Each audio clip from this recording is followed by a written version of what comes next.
Right. How are you, Bro.Leonard? I'm doing fine, Bhante. Thank you. Good. Welcome to the discussion about, discussing about the Buddhism in Malaysia, in Malaysian context. So we are going to look at some of the challenges, maybe more challenges, and then And the opportunities. wherein which how we can minimize, maybe to create more opportunities, to fix the problems and make more opportunities. Dear Dhamma friends at Patisota, this is Bro.Leonard, Bro.Leonard Luar. He is the program officer at this place. This place is called Penang Bodhihat Sanctuary. It's a very beautiful place. It's a property spanning around 8.4 acres. 8.4 Yes. acres. Maybe we can know a little bit about that too Yes, sure. from you. Yes. And Bro.Leonard has lots of new thoughts. I think they are new to many of you. New not to me, because the way how you see Buddhism, basically from Penang, locality, and of course this is related to the rest of the Malaysian context. And then he has been working with many Buddhist monks, Theravada, Mahayana, Vajrayana, and all these monks, and he has lots of experiences. Our aim here is not to pick on any particular Buddhist monk or a Buddhist monastery, rather than discussing about the true challenges of the Malaysian Buddhism, and then how to fix, how to minimize, how to create a better Buddhist environment, inclusive of monks, nuns, and devotees, and then also how to cater this Buddhism to other people, understanding that this is a Malay country, respecting their religion, at the same time how to attract new people, young people, even Buddhist young people. So, Bro.Leonard, welcome to the discussion, and I would like to welcome you. Thank you, Bhante. Thank you Yes, very and much. thank you for inviting me to this center. I'm so happy to see kind of a different vibe. I feel a different vibe looking at everything here. Yeah, it's So- a pleasure to invite you here. We are very lucky that some of our acquaintances make us aware of Bhante's presence in Malaysia, so that we can have the initiative to invite Bhante here. So after the morning Dhamma sharing with us this morning, I have a lot of positive feedbacks, especially from the audience. So they're very happy. Great. And in fact, if possible in the future, we would like to invite Bhante back here for more teachings here. Yes. Thank you for that. And can we get started by self-introducing who you are, and then your background a little bit, and then what you do here, and then the center's focus actually. Right. Yeah. So first of all, I'm Bro.Leonard from Penang Bodhiat Sanctuary. We are a non-sectarian Dhamma center located in Penang, Mount Eskin. We are around 17 years old. We were established in 2006. So as a non-sectarian center, what it actually means is that we invite teachers from different tradition and lineages, especially those that are not very familiar with our Malaysian Buddhist community. So we would open up a space for them to come here and to share their teachings from their lineage and tradition.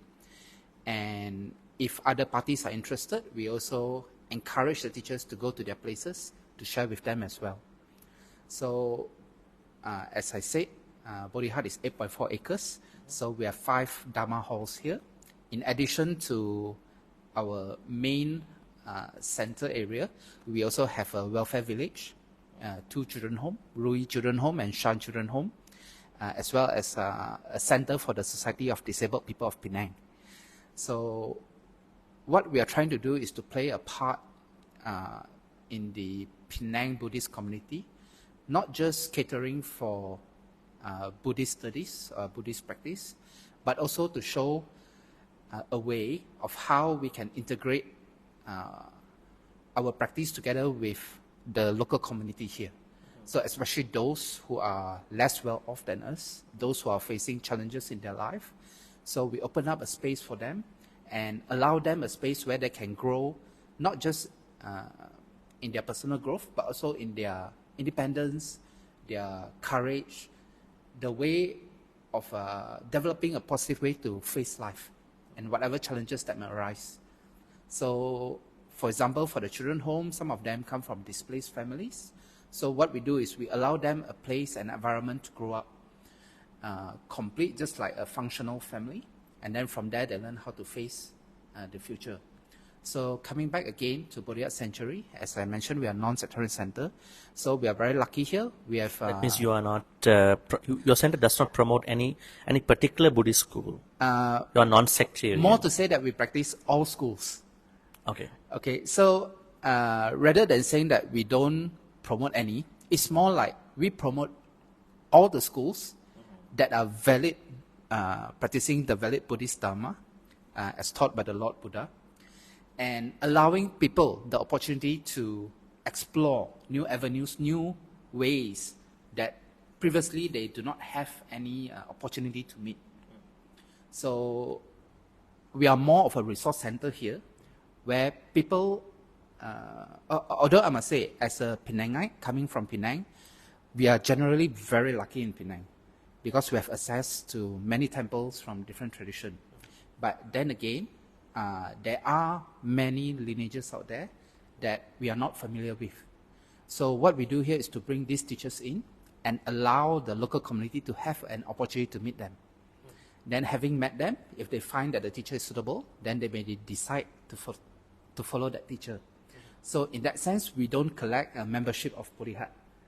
The people that come to Bodhisattva is come here to learn, and then if they find a suitable teacher, they will follow the teacher. But we don't own a so-called membership for Penang Bodhisattva Sanctuary itself.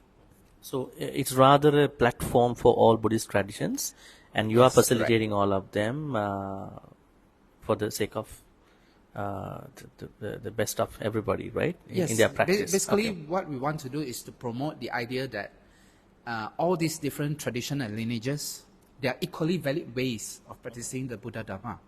The only difference is depending on the person's personal inclination, based on their own mental capacity, based on their own behavior. So what we are doing is to give them an opportunity to find a technique that is suitable for them. So we do not discriminate among the tradition or lineages. So that's what we are trying to promote. All right, good. And your position here? I'm the program manager of Penang Bodhisattva Sanctuary. So basically what it means is that I'm the main person that organizes most of the activities in the sanctuary itself. So I'm also responsible for inviting members of the Sangha to come to the sanctuary to give teachings, retreats, Dharma talks, and also to look after the members of the Sangha while they're staying here. So besides that, I'm also in charge of inviting and aligning different Buddhist societies so that they can come here to use our space. All right, let's get to the topic. Yeah, sure. Straight up. Yeah. All right. Do we have a Malaysian Buddhism here? I mean, in this country? From my own... Your own version of... Yeah, my own understanding of our Malaysian context is that we don't own our own brand. For example, we may say Thai Buddhism.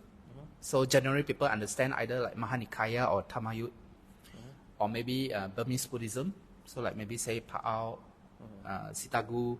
You know, there are different lineages, but generally recognized as Burmese Buddhism. But for Malaysian Buddhism, generally we don't have that. That means Malaysian Buddhism could be perhaps a fusion of all these neighboring type of Buddhism like Thai, Burmese, perhaps Sri Lankan too. Possible. Okay. Do you think that Malaysia should have their own version of Buddhism? Yes. Or do you still want no. do you still want to import things from other Buddhist countries and then to survive? I mean, what would you think? This is one challenge. Correct. Probably a opportunity for the future. So, what would you think about it? Okay. My view is like this. Currently, we are able to get access to many traditions, especially for the Theravada tradition. We have Sri Lankan, Burmese, Thai, Laos, Cambodia. And I believe that there are still many practices, many ways of meditation and teachings that we are not able to access yet. from all these special lineages and tradition in their own respective country. If you take Theravada only. Yeah, if we take Theravada only, we are not going to the other tradition yet, right? So, for example, even in Malaysia, let us take the Burmese Buddhists. We are most familiar with, say, Mahasi, Pa'ao, to a certain degree, maybe Sitagu, okay? But certain tradition, for example, Terengganu, Tabawa, not many people is aware of it. So, why is it? Are they not coming? Are the monks from those traditions not coming to Malaysia? yes, because first of all, we are not aware of those traditions. Okay, so we are very lucky here in Bodhihat that we are able to have people who can introduce them to us. So we started inviting these teachers here. And then from here, they slowly spread their teaching. So because of that, that's why I'm saying there's a lot of, I think, teachings that is not readily accessible by us here currently in Malaysia yet. So for us to develop our own identity, a Malaysian Buddhist so-called, in the long run, I think it's something that we must definitely look into it. The reason being, first of all, the challenges, especially for monks coming in, the immigration. Yes. Secondly, resources coming from outside. So if we have our own Malaysian Buddhist identity, that means monks who are really trained to have a Malaysian identity, then of course in the long run it'll be much better for our society, for our community, because there are people that we can reach out to. Now, of course, there are many good monks from other countries, say from Thailand, Canada, like yourself, Bhante, from Australia. But it's not always easy for us to access them. Okay, first of all, they have their own teaching schedule, their own traveling necessities. So it may not be simple for us. But, over time, if we can develop our own resources, our own pool of local monks, local teachers here, then of course it'll definitely be much better for us. But while we are doing that, we should not cut off teachers from other countries as well. We should still continue inviting them here to get their input and grow. Interesting. If I wanted to mention about something that you were trying to say, that you need some local, like Malaysian-born Buddhist monks to propagate Buddha Sasana here. That's a good claim, because when Venerable Mahinda went to Sri Lanka, right. Arahant Mahinda, right. Yes. the son of King Ashoka, yes. he was primarily giving Dhamma talks.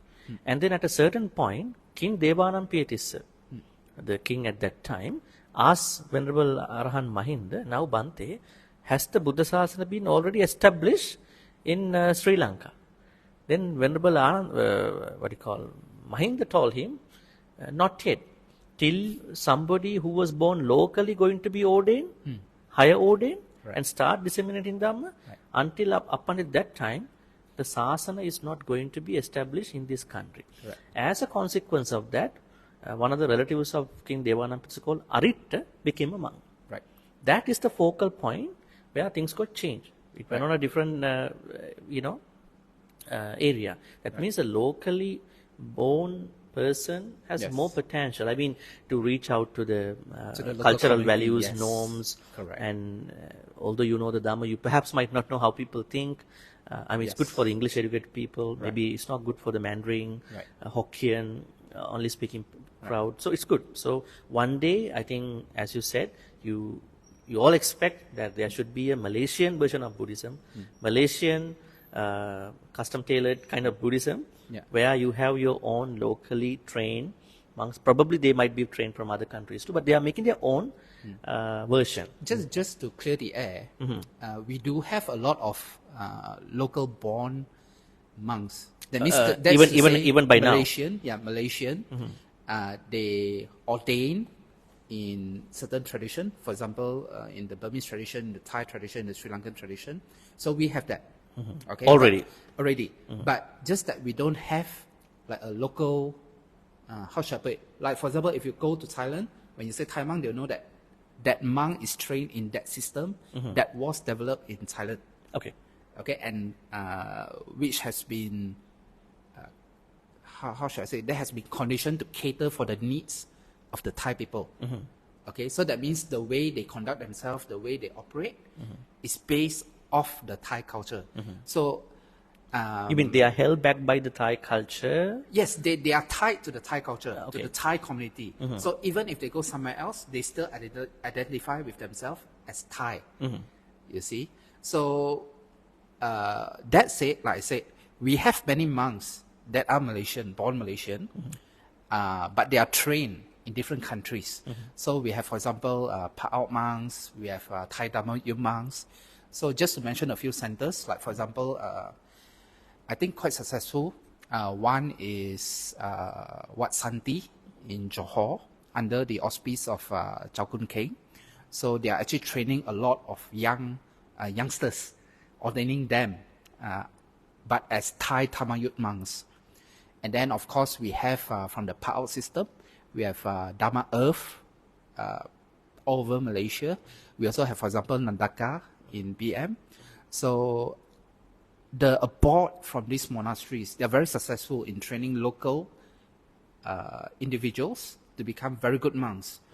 But as Bhante was referring to, I believe, as in a Malaysian, so that we are not that successful yet. Although, just to be clear, there have been effort in the past. So an example is like Sasanaraka Buddhist Sanctuary in Taipei. Have Bhante heard of it? Yeah, so that was started under the auspice of Ayasma Agashita.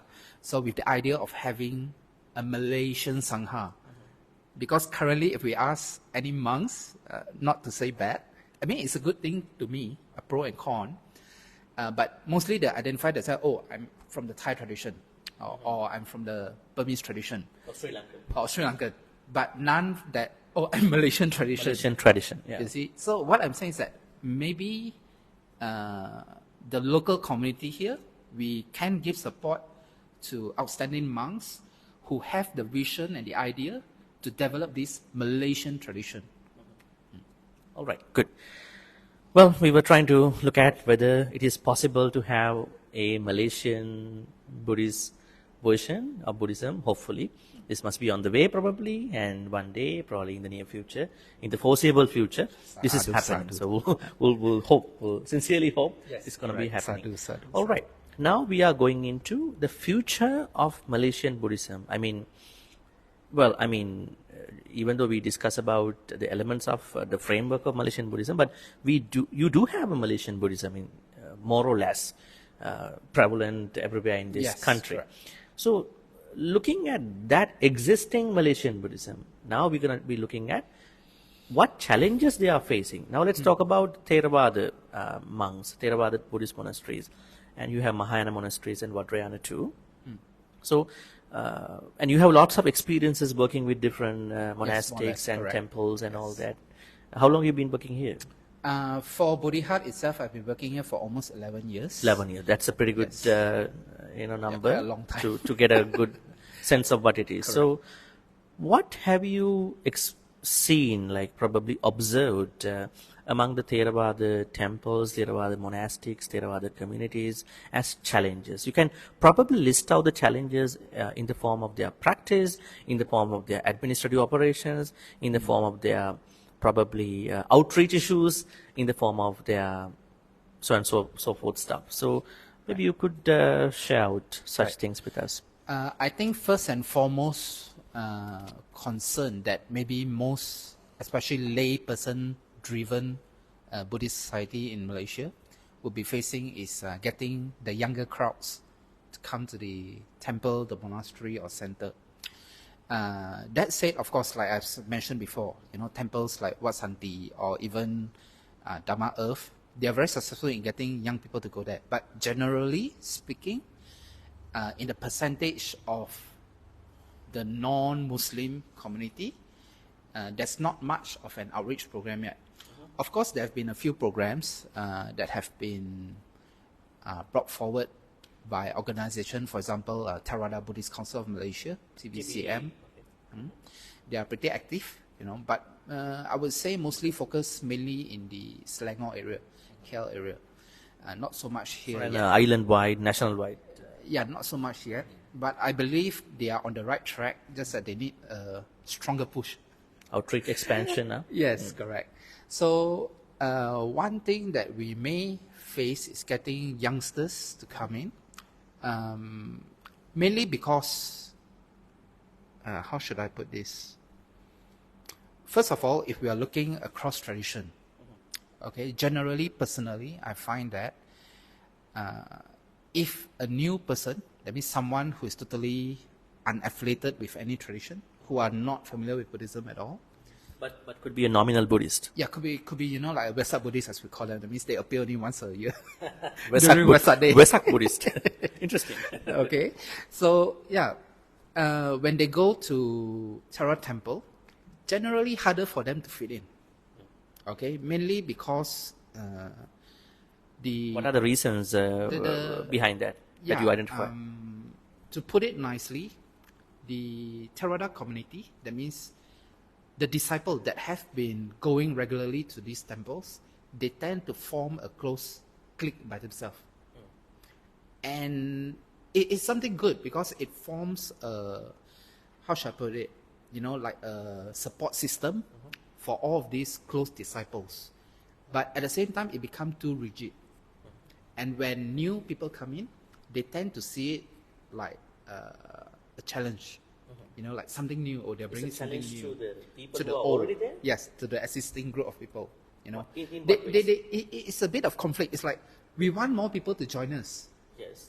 But at the same time, they are welcome new. them.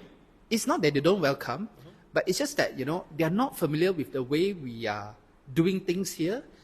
And when they come, they do something that is out of the norm, and then they feel the need to force them to follow what they've been doing. Again, I'm not saying this is wrong. It has its pros, its cons, Of course, certain culture, certain practice need to be maintained, need to be taken care of. For example, if you see a monk, knowing the right way of paying respect, of how to treating, your Dharma brother and sister, how to treat them well. But at the same time, certain things, for example, a family bringing in their children, joining a Dharma talk. And then in the progress of the Dharma talk, so of course children being children, they may not be able to sit still, they get a bit exuberant, Uneasy, a bit boisterous, And then you'll find people, hey, ask your kid to, keep quiet or bring them out. So there's a lack of this friendliness. Like, it's okay, they're kids. Do you see this issue among other Buddhist schools? You're talking about Theravada? Yes, but not so much. Not so much. In They are other very tradition. more welcoming. Yeah, they're more welcome, And they don't chase them away. But rather they give them an alternative we have another group, with kids. So maybe your kid can go there, join them. Which means they are more adapting, adjusting, and more they're concerning, more flexible. more concerning about how they can fit in, not how they can fit in. Yes, how they themselves can they fit don't in. force others to fit with them, but rather they think of ways of Let how them to allow them to fit in with to the fit system. with the system. Yeah. So I think that's something that we can work on, that we should work on, to bring out, especially if we are talking in the Theravada tradition, the 4 Brahma Viharas, compassion, loving kindness, metta, upekkha. Yeah. So this is one of the ways that we can make the teaching alive. But so many monks are giving talks about these Brahma Viharas in those temples. Why these kind of teachings are not going to the practice of the normal devotees? I think this fault lies with us, as in us practitioner, us listener. Most of the time we listen, we pay attention, but then after the class we tend to return it. No, we return it to the teacher. That's a little bit funny at the same time, a bit concerning, probably the what do you call, the benefit of the Dhamma talk is not properly reaching to their practical lives. Yes, correct. So again, I'm not saying that it's the lack of effectiveness on the bhikkhus part. There are a lot of wonderful bhikkhus like yourself, very good talk this morning, and many other bhikkhus that are giving good talks, good teachings. But again, because us being lay person, so like the Buddha said in all the suttas many times, a lot of us are distracted. We get distracted by sensual pleasures. Especially nowadays, our smartphone with all the apps, our social media. Social media culture. Yes. So what happened is, while we are able to listen, I would say most of us have great capabilities in understanding, but there's a disjointment in practice. So that means while I listen, for example, I'm listening to one monk giving very good teachings, I can understand where they're coming from, but when I'm trying to put it into practice, then there's a disparity there. Do you call it as a gray area of your practice? I wouldn't call it a gray area, but rather a lack of realization, wisdom. But again, this is part of the growth, part of the practice, getting the necessary knowledge and then putting into practice, from there having realization and then changing ourselves gradually. So of course that's part of the practice. But that being said, in the short term, facing these type of challenges, then yes, it will pose a challenge by itself. Okay, but of course in the long run, if everyone is able to slowly expand their practice and deepen their practice, then of course we can see much difference. But that said, at this moment, when we capture this screen, so to speak, this is what we are looking at right now. Now, the first challenge that you identified was that, let's say, on the safer side, some Theravada temples, probably more temples or more places, are not welcoming newcomers in a way that the newcomers feel welcomed. I wouldn't say not welcoming, but maybe a lack of empathy. They don't have empathy. Yes. To the extent that the newcomers feel welcome. We feel welcome. Okay. Right. It's not that they don't welcome, because there's a They difference. they have their own way of welcoming. Yes. Otherwise, it's wrong to say. It's incorrect to say they are Yes. welcoming. They do welcome, but Yeah. it's just that the way they do it may not feel automatically welcome. translate into the other party feeling welcome. The other problem is, if that happens, now the problem arises then again. If they decide not to come again to this temple, that will be a problem. So Yeah, newcomers are definitely not. there'll be a problem. Yes, I mean they will. I mean the temples will welcome Right. the other temples, Right. but the way that they welcome is not giving them a good welcome. They don't feel like the people in the temple are not empathetic enough for them to keep coming, keep joining, practicing, and all that. Then what if they decide not to come again? Then there is a challenge for the temples at that point. The best we hope is that, if they don't come to this center, hopefully they can go to another Theravada center where they can practice. But there may be cases, and I personally know of a few, where they get thrown off the practice totally. As in, we don't want to practice Buddhism anymore, because They actually really they just give the whole Dharma practice.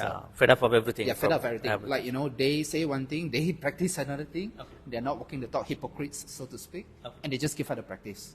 So that's the sadder case. So lack of empathy is one challenge for Theravada temples. What could be the other challenges? Secondly, I think this may be a little bit sensitive, but Sort of strip out the the rigorous parts and then talk about something general. okay, to put it nicely, I feel that there's a very strict rigidity in the way the temple or community conduct themselves. Compared to? Compared Other to, say, schools. other schools, Even other Mahayana, tradition. Vajrayana. Yes. Mm. So there's a certain rigidity. Where does this really come from? About what? This is a little bit tricky, because I've been thinking for quite a while. Some have said that maybe, and again, I'm not saying this, some are saying that it's on the part of some bhikkhus, because they insist that, it must be done only this way, this way, this way, this way. And some is, my own view is basically on the disciples themselves. Because, for example, there's a group of friends, and when we listen to one monk, again, the monk may not have any ill intention. They are just stating things as they are. So they practice according to the monk's Vinaya.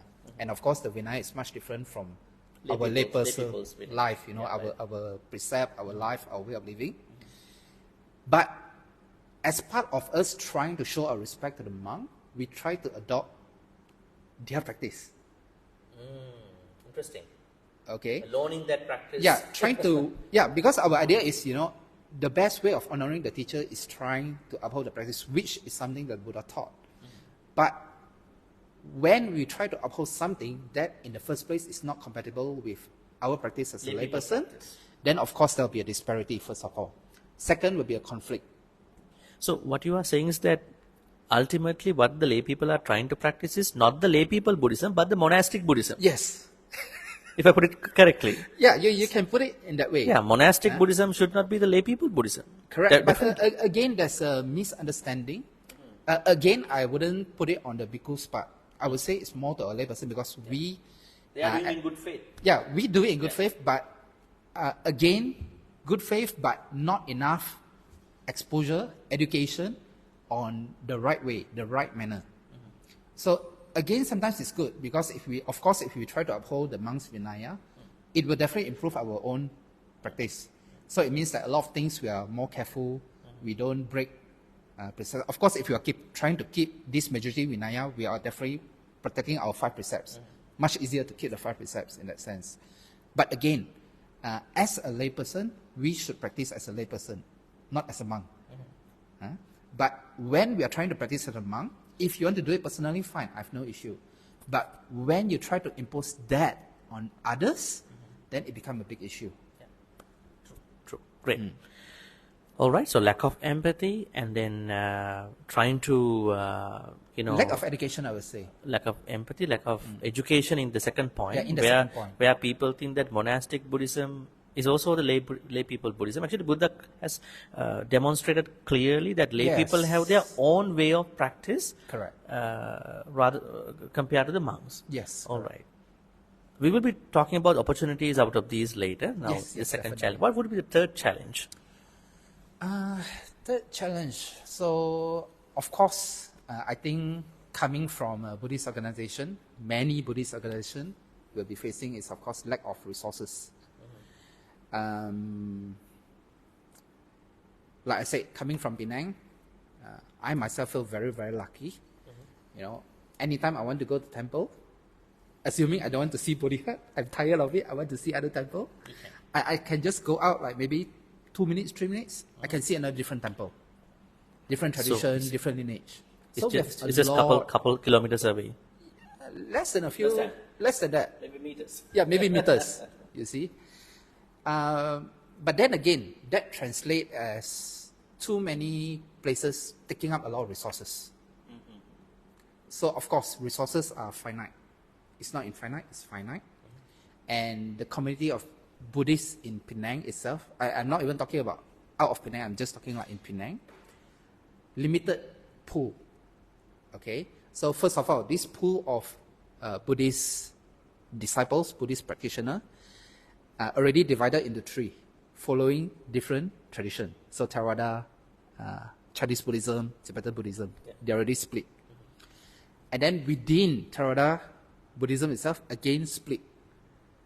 Thai Buddhism, Dhammayut, Mahanikai, Burmese Buddhism, the different lineages, Pa'ao, Masi, all that, Sri Lankan, and then Cambodia, Laos. So again, they are split into different groups. Now, I would say, because as an administrator for Bodhisattva for so long, I would say we are Buddhism in Penang itself is very lucky because donors tend to cross boundary. They don't say, we only give to our own teacher. They do give to the rest. When they hear opportunities to offer dana, they will do it. But this pool, like I said, is limited. And most of them, unfortunately, is getting older and older. And not many young people are coming up to take over their place. So again, there's a need to encourage to cultivate new donors. Now, again, we are not trying to sound like, we want to bring people into Buddhism so that we can get more money from them. I'm not saying that. But nevertheless, as an organization trying to survive and relying on donations, that's what we need. So maybe the other thing that, especially for organization, is we need to try to find an alternate fund. alternate way of raising donation. Not only depending on the normal devotees. Yeah, not only or depending on normal make the devotees. ends. Correct. So your third challenge is that lack of infrastructure. I think that includes probably trained monks and maybe devotees, maybe outreach issues, probably also donation, financial side too. Yes, there's, Are like I there said, any other? it's a amalgam of challenges coming together. So sometimes it's very hard to pull them apart to see the So you know, let's say separate then issues. lack of resources. Yeah, lack of resources, limited resources, basically. Okay. Right. And then when, you know, some organization try to come out with new way of raising fund, then there'll be criticism. Okay. For example, like, let's just take Bodhi Hut. You know, not only are we doing Buddhist activities here, we also open up our space to different organizations to use. Some of them are non-Buddhist in nature. So, for example, there are yoga groups coming here to use our space. So, let me see, every Wednesday, Thursday, Saturday, Sunday. So, morning, we have different yoga groups coming here to use this place. So, first, we allow them a safe space to carry out their exercises for them to, you know, teach the others a healthy way of living. Secondly, it also allows the organization Bodhi Hut itself to have a different, how should I put this, an alternate fund. So these groups using this place, out of gratitude, they will offer donations to Bodhi Hut. So this also helps Bodhi Hut in its way to maintain our facility and also to serve the Sangha who are here. But again, there are other groups out there that criticize like, oh, you're a Buddhist center. Why are you allowing, you know, yoga groups to use because this they might place? not do that. They might not do that in their centers. Correct. In their center, they don't do it, you know. Because their focus is different. Yeah, their focus is Are they mainly Theravada temples? mix. Mix, But majority, unfortunately, yes. Okay. All right. Well, other than these three challenges, what other challenges you recognize? I mean, going back to probably bringing Theravada monks, maybe probably letting other Theravada temples to use your space here. Have you ever encountered issues at the same time? Probably, I mean, in general, I mean, not particularly naming them.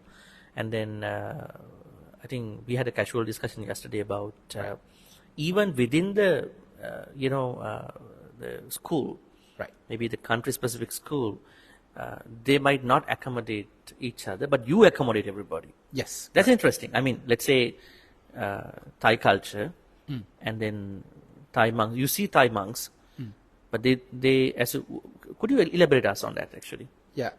Although I need to put a caveat, Yes. although we accommodate everyone, Yes. but within reason. Yes. So first of all, I said we are non-sectarian. That means we open up our halls, our spaces here for layperson groups, for societies, you know. That means, for example, a group of Buddhist practitioners, they are following a particular teacher, but they don't have a big space of their own. So we encourage them to come here to use Bodhi Hut, our hall. So they do a booking here, they use our place. We don't charge them. We just tell them, you know, just give whatever nominal donation that you can afford. Yeah, donations are welcome to help us maintain. Other than that, you know, please use your fund well to sustain your teachers' Dhamma Dutta. So we open up our space, but that said, we are also very careful in allowing different groups to come to Bodhi Hut. So we do our due diligence to make sure that, for example, cults. So cults being the most obvious, I think there's one very big one from Australia. Many people in Penang following him. Yeah, many people, you know. The last time, he has already passed away. I think most of our listeners, they might know who he is. He already passed away. But when he was alive, when he came to Penang, they had to rent out the Penang International Stadium Arena. So that place can sit like 3,000, 4,000 people. That's how many people he has following him, you know. So they actually expressed an interest to use our place. But we tell them no. You know, and they were very upfront, you know, we come, we'll offer you a few 10,000s. You know, money is not an issue to us. You tell us how much, we give you. You know, we just want to use your place. But we tell them no.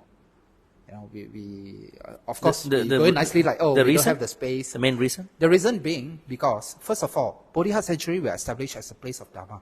So that means we want only the real Dharma taught by the Lord Buddha to be taught here, for people to learn the real practice, you know, not for different groups to take advantage of this place to give their teaching that is, with their own culture. yeah, that have wrong understanding, basically wrong understanding in the Buddha Dharma. So we don't want that. So that said, again, there are certain groups in Malaysia, okay, that is still within the ambit of the Buddha Dharma, but they have their own very particular practice. So again, like I said, we are non-sectarian. So what we do is to tell the groups coming here is, first of all, you do not criticize other tradition. Whether from within the Theravada community, for example, like I'm Thai, and I criticize, oh, you know, the Burmese tradition, Yeah. No, you don't do that. Okay? You come here, you teach your own. Yeah. But don't try to put down others. And of course, not to cross within Theravada, and of course, between different tradition. So like you don't criticize Mahayana if you're Theravada and vice versa. Okay? Again, I've met groups where they do that. So Mahayana criticizing Theravada, Theravada criticizing. I played my part, I put all of them down, I told them, look, don't do this. This is very bad. Right? So we want groups that are able to work on themselves primarily and then helping others secondarily to come and use this space. So certain groups, they are very particular, like, oh, you know, when we are here, no other groups can come to use. Oh, I see. Or when we come, certain images, certain... Remote. You must remove. We don't want all of this. Yeah. You know, and like I was telling Bhante, very funny, because we have a big Buddha here, 2 ton, Here? Right here? in the big hall. Okay. The big hall I showed you last night. So how am I going to remove the Buddha statue? So heavy and then just for the event, right? Yeah, just for the event, which is like, 5 days. Yeah.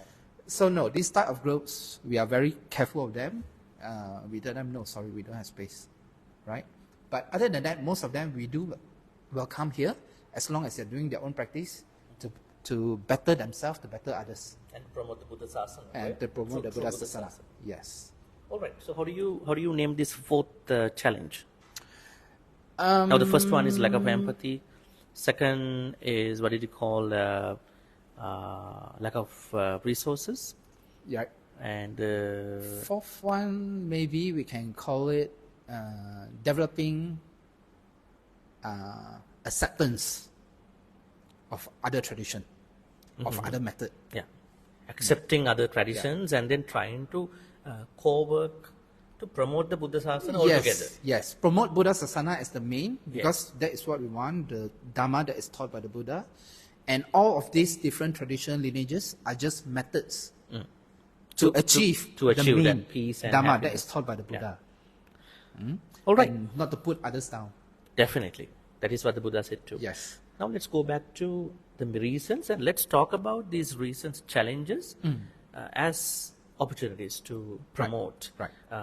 primarily Theravada tradition, and we will Yes. pick up some other things at the end. Yes. The first one you said about lack of empathy. So what can Theravada temples do to promote empathy for the newcomers? I think they may do empathy in their own way, but probably this might not work. They might have to think in different ways. So what are your suggestions to promote empathy in Theravada temples? I think in this case may sound a little bit controversial, but we should take a page out of the Christian community group. You know, they have a very good system, especially in welcoming new people. You know, when they go to the church, they really make them feel welcome, feel that they belong. They want them to come back. Yeah, they want them to come back. That's the point. That's the point. And Yes. maybe we can take a page out of them, from them, okay, in how we relate. We should remember, we ourselves, as the individual, we were once beginner, Definitely. right? And Newbies. Yeah, newbies. And when we come to the temple for the first time, we probably feel a bit odd, like, what is this statue? What am I supposed to do for this statue, how do I relate to this person who, don't have hair, in this particular Robes, clothing, in robes? How am I supposed to relate to them, right? And only when, after some time, we get exposure and we learn, We feel that we feel comfortable with it. So if we recall back that we were once like that, and at that time, if we were lucky, maybe there are some elderly person there that can guide us, like, okay, if you go into this main hall, you should do these 3 prostration and with the right way of doing the prostration. So they explain nicely. But if you were unlucky and you meet somebody, what's he doing? So maybe we should try to overcome this by trying to remember that we ourselves were in that position and how we would have liked if someone were to be able to guide us nicely, and make us feel like, oh, welcome back. This is your second home. True. Right? So, again, I'm not saying that a lot of temples are not doing that. They are doing that. But maybe there's too much rigidity, a need to enforce, like, oh, I'm the senior, therefore when I say, the juniors must listen to me.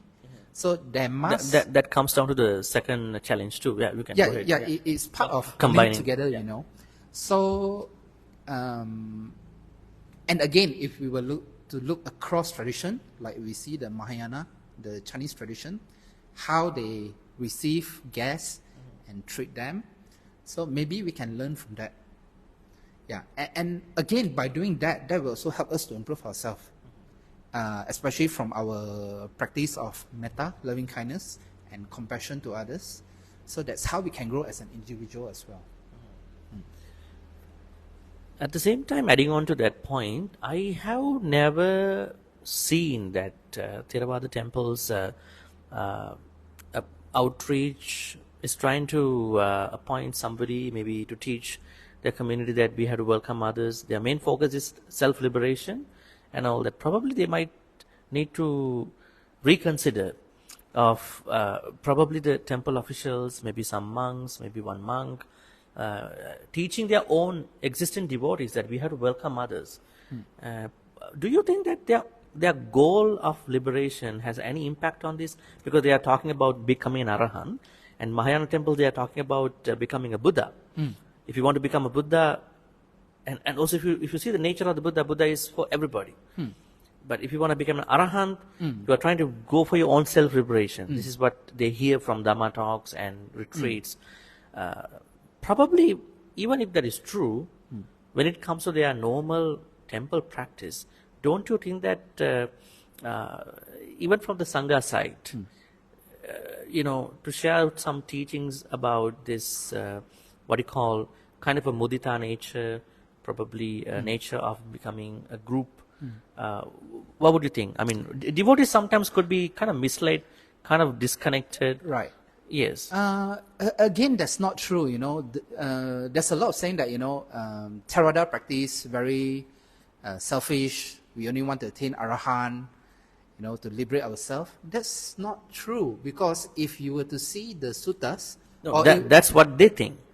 No, that's not true. But that's again, not true. Yes, that's not true. As Theravada, we pride ourselves on going back to the suttas, the Pali Sutta, as our point of reference. So if you were to see back the suttas, or even the Theravada, the tales of the elders, when certain monks, when the Buddha was alive and they attained Arahant, they don't just say, oh, okay, now I've attained Arahant, goodbye of you, I'm going to the cave, I'll just enjoy Nibbana by myself. They don't do that. You see? And the Buddha, in fact, encouraged them, you should go out and teach the Dhamma. Help out others. Help them, maybe not physically, but at least teach them a way to get rid of their suffering. And they do that. So you see... No, this is the Theravada notion, not the Pali Suttas. Theravada notion is as such. I mean, going back to the suttas, I think we can sort out many problems that we've been talking here. But people might not know what to read, where to read. Their Buddhism is not primarily from the suttas. Their Buddhism is from what they hear, what they know from the temple. Temple procedures, temple, what you call customs and all that. So true, I mean, definitely we have to ask them, we can ask them to refer to the suttas. But they cannot go beyond, bypass what the temple is already continuing inside the temple tradition. Right? So even becoming an Arahant, it doesn't stop anyone becoming compassionate to others. That's true. Correct. 100%. Right. But this is not what they are hearing from the temple culture. Right? Yeah, you're right. So this temple culture is something that we need to tackle. I think we are losing this community concept. Because if you to see, like maybe a few, I wouldn't say 100 years, but like in the olden days, maybe in Sri Lanka or even in Thailand, where the temple act as a community center. Even today in Sri Lanka. Yeah, even today, Yes. you know, but in those places, but we don't see that here in Malaysia so much. I see. You know, it doesn't feel like a community center. Like in Thai, you know, when you are born, when you die, you know, when you're of age, you go to the temple. You know, everyone go there, everyone celebrate. The monk make everyone feel welcome. That, you know, this is part, In Sri the Lanka, central focal point of in the Sri village. Lanka, baby's name given by the monk. People marry in the temple. Right. And people die somewhere and their death ceremony is done in the temple in Thailand. Right. And their ashes will be stored in the temple too. Right. So temple is more than a Dhamma talk place. Yeah, more than just a Dhamma talk or meditation place. It is the but- place, is their life. Correct. at It's the a end. focal point of the village. Yes, but it doesn't of the happen community. in the Malaysian context. Very rare. Again, I'm not saying there are none. There are a few, but very rare. Yeah. So maybe we might want to learn from these different As you tradition, said, the different culture. Christian cultures. Yes, Uh, and then try to adapt to our situation, our condition, and see how we can make temples, communities to be more welcoming, to be a focal point for the group of people. You know, they may not necessarily be Buddhist per se, but at least they know that there's another outlet. There's a place that they can go to when they have nothing at home. You know, oh, I have a lot of free time. Maybe I can go to the temple. Maybe not to listen to Dhamma talks. I may not be so interested, but I can do something else. Yeah. You know, maybe like some exercises, or I can hang out there with the right people because, like the Buddha said, mix with the wise, avoid the fools. So if you have a lot of people in the temple, you know, they're kind, they're welcoming, people go there, then they learn to improve themselves. So what I'm trying to say is maybe we should try to find a way to make temples, Dhamma centers, more integral to the community. So that they are becoming more empathetic. Yeah, more empathetic, and you know, the community feel that the temple is not something separate. From their life. Yeah, it's like, okay, if I fish you, then I go to the temple, I find the monks, I ask them to do blessing, I do some dana, and if everything is fine, I forget about the temple. Yes. Yes. This is what's happening in many Or, places. you know, If someone I'm passed doing- away, yes. oh, I need to ask the monk To come and do over. chanting. Yes. And then after that, oh, bye-bye. Interesting. Okay, let's go to the second challenge and then see what it can make it as an opportunity. You said that there's an extreme rigidity in the context of practice of lay people, and as you said, Right. lay people involuntarily import the monks' way of practicing Buddhism, and then probably they do not know, and they practice Yeah, they're finally not aware of it, eventually a monastic Buddhism, which Yes. leads them to be very rigid, and they might impose this on other lay people too. So Right. what are the how can we make it an opportunity? I mean, to overcome this and make it an Right. opportunity. Let me give you a very real example. This happened to myself.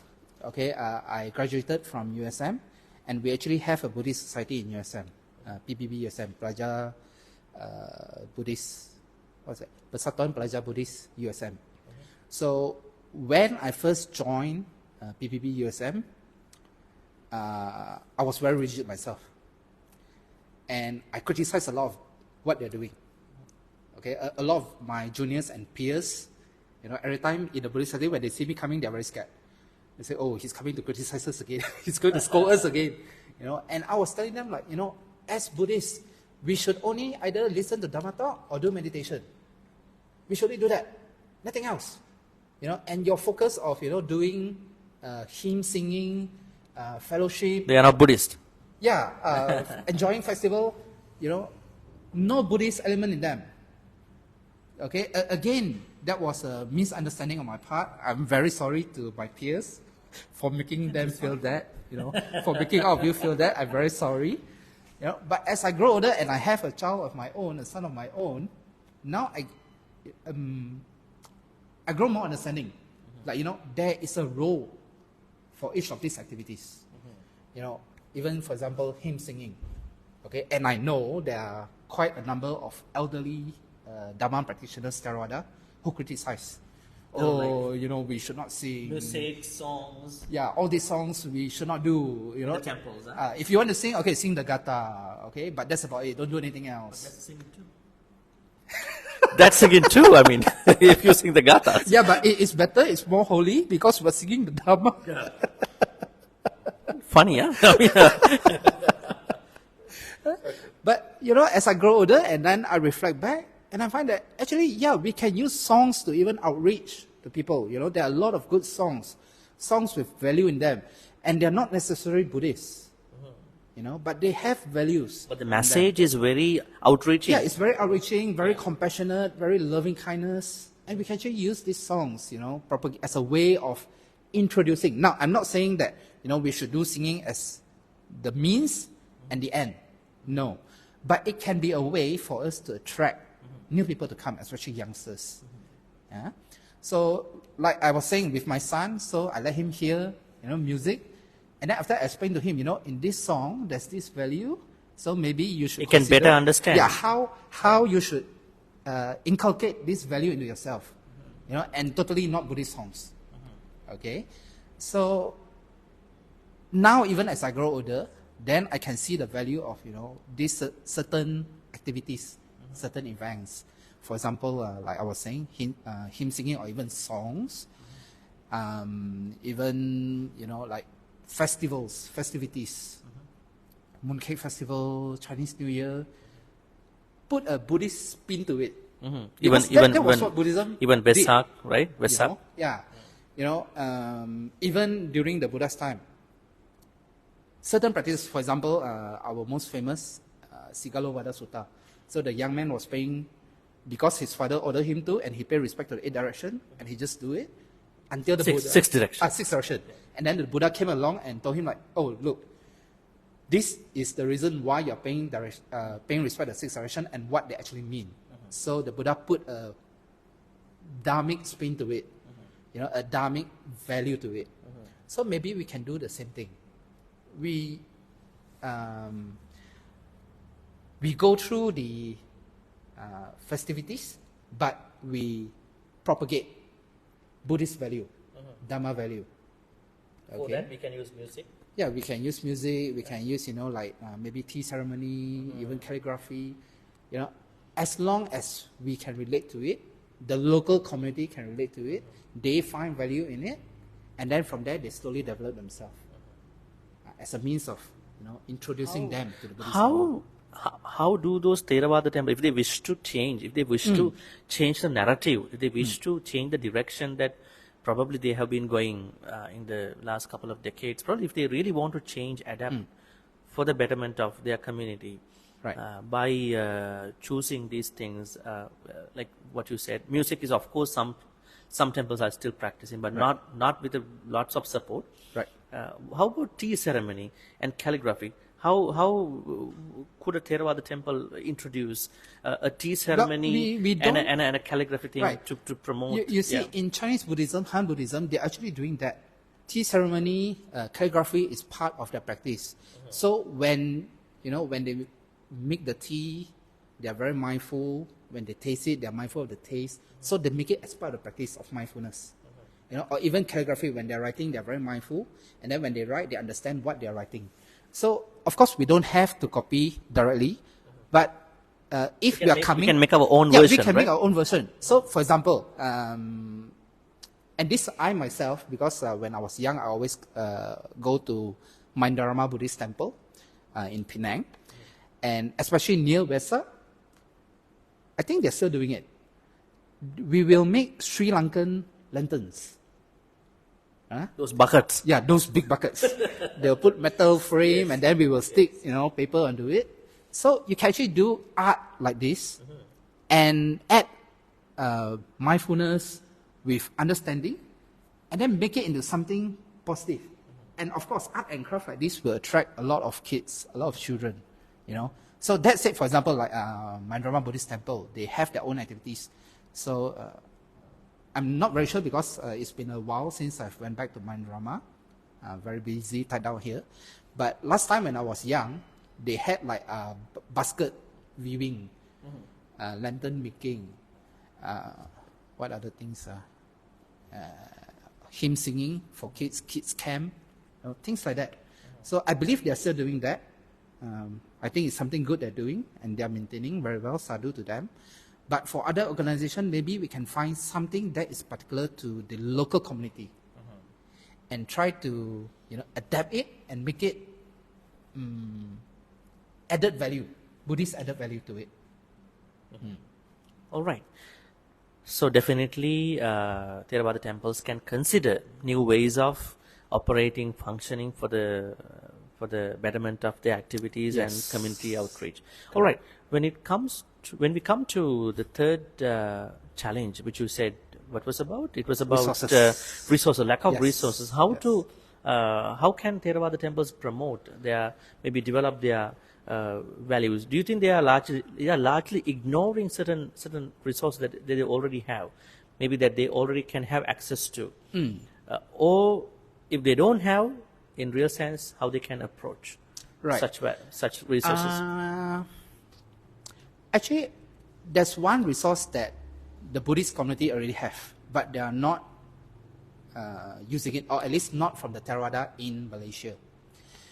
For example, in the West, when a monk wants to give a teaching, so they actually do like a course where you sign up, right? And then when you sign up, you pay a certain amount. That amount help to run the program, and the organization help to support the monk. And at the same time, there's a value because, especially for capitalist community like us, something that I need to pay for it has more value compared to something I get for free. Yes. If I get for free, I can take for granted. True. Because it's free, I can get anytime, So if the monk is giving teaching, it's free. I don't have to come and listen now. Anytime I can come. Yes. But if you tell them, okay, I can give you this certain teaching, that can definitely help you to lessen your stress, but you must pay for it. One way of thinking. So this is a way that we can, but again, because like I said, we are too rigid. As Theravada, we expect that, things to do with Dharma must not charge, must be free. Yeah. Okay? But we tend to forget.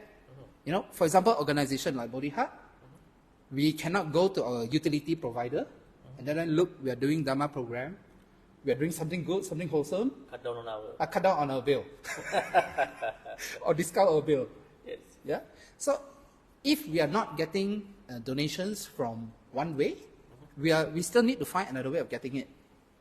So, for example, if we are doing a retreat, we don't ask participants to pay out front. Okay? But we need to cover their food, we need to cover their utility bills when they're here, electricity, water, the teachers' transportation if they need to fly in. That need to be paid. And so far we are lucky, we have sponsors standing behind who are willing to back us up. But if one day those sponsors are gone, then there'll be a big issue.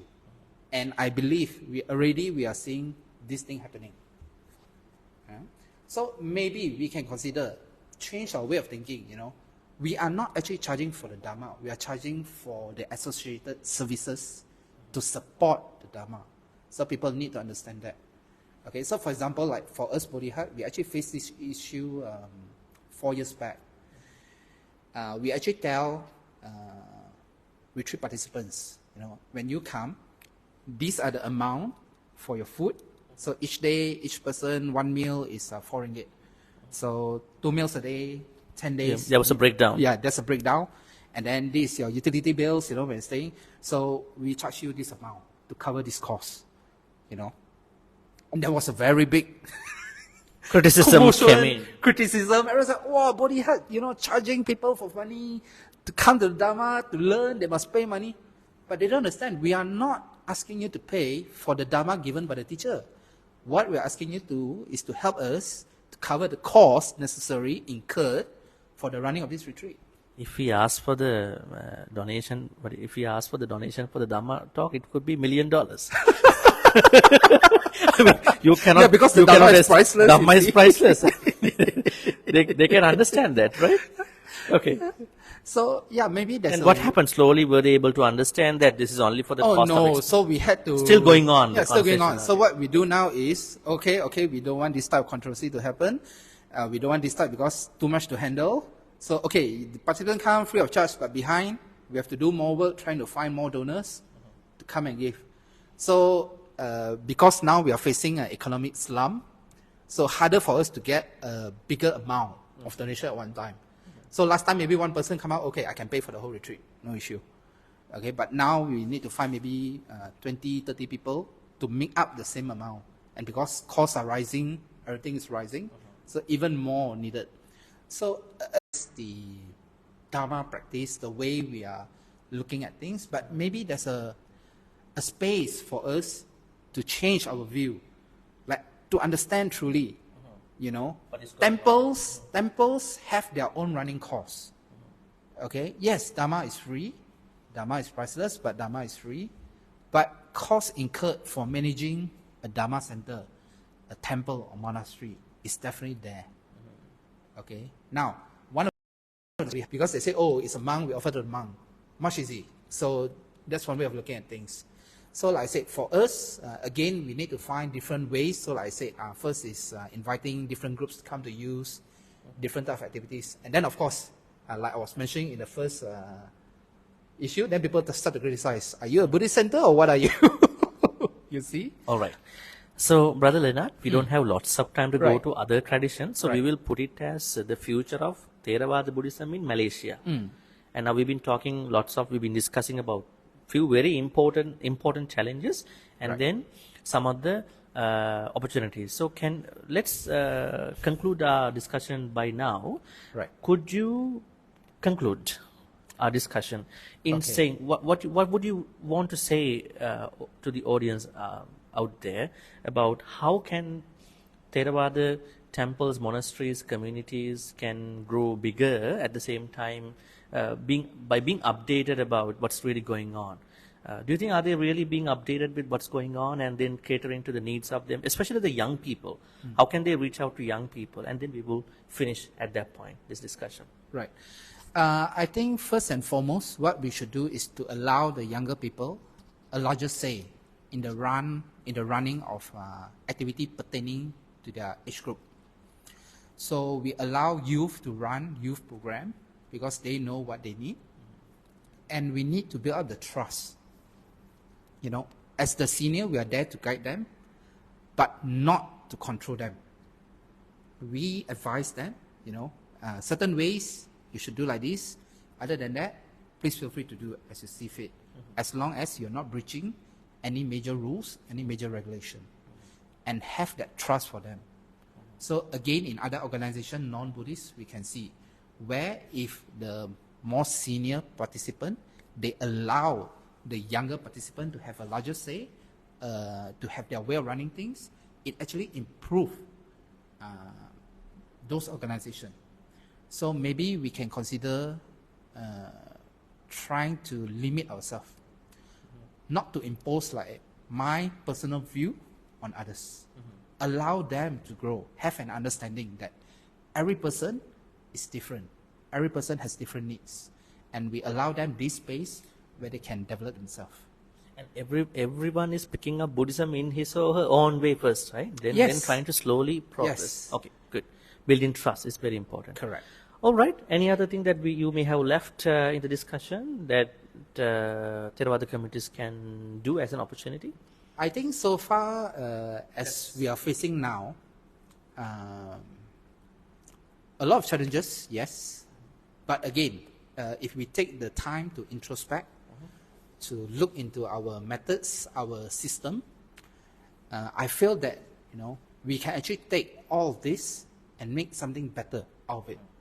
You know, all this improvement, again, not just for the organization, not just for the Dharma center or monastery, but for ourselves as a Dharma practitioner, in how to improve ourselves, being more gentle, more compassionate, more empathy, and then really understanding what the Sangha is teaching, the Bhikkhu Sangha is teaching, and then implement it into our own practice. And that definitely will help to improve the situation for the Buddhist community here. Great, thank you. Dhamma folks, today we've been discussing about the future of Theravada Buddhism in Malaysia. Here, our main aim was not to criticize any Theravada community or any temple, any monk, especially discussing with Brother Leonard, especially his thoughts, his observations. What I was thinking is that these could be good teaching moments, like hands-on experiences he has been undergoing in the last probably 10 to 11 years. So we all want to see that Theravada communities in particular in this conversation to do well, especially that their outreach is updated and they are reaching out to as many people as they can, and they build more trust between youth community and their elderly community, and making the temple a community center. Yeah, a community center, a real community center. Real community center. Like not a role to play like in the olden days in the villages. Yes, not just a Dhamma talk place, not just a place of blessings, like when you are rich, you don't want to come back. As you said. So, we'll hope that Malaysian Buddhism will thrive, flourish in the foreseeable future. Sadhu, sadhu. Thank you, Brother Leonard, Thank for you, this Bhante, for this opportunity. valuable thoughts. And maybe one day we can talk about Mahayana Vajrayana. Yeah, sure, if the opportunity arises. Thank you, everybody. Have a very good day. Thank you. Leonard, Sadhu. I wanted to say another thing. This is a very beautiful place. We are in Bodhi Heart Sanctuary based in Georgetown. Yeah, Mount Eskin, Georgetown. Georgetown in Penang. How can someone come over here from, if someone is to come to Penang, right. How can that person come over here? Right. You can actually go to our Facebook. We have the map for Bodhi Heart Sanctuary. You can also search us out on Waze or Google Map. Usually a lot of our local transportation, for example Grab, they are able to access here. How long does it take to come here? Usually from the airport, around 45 minutes, including all the traffic jam and all that. If you are from Georgetown area, then around half an hour, you are able to arrive at the sanctuary here. Thank you very much. Thank you, Bhante, for this with opportunity. Metta, wishing you a good evening, good morning, good night. Thank you very much. Sadhu, sadhu, Yes. sadhu. Thank you.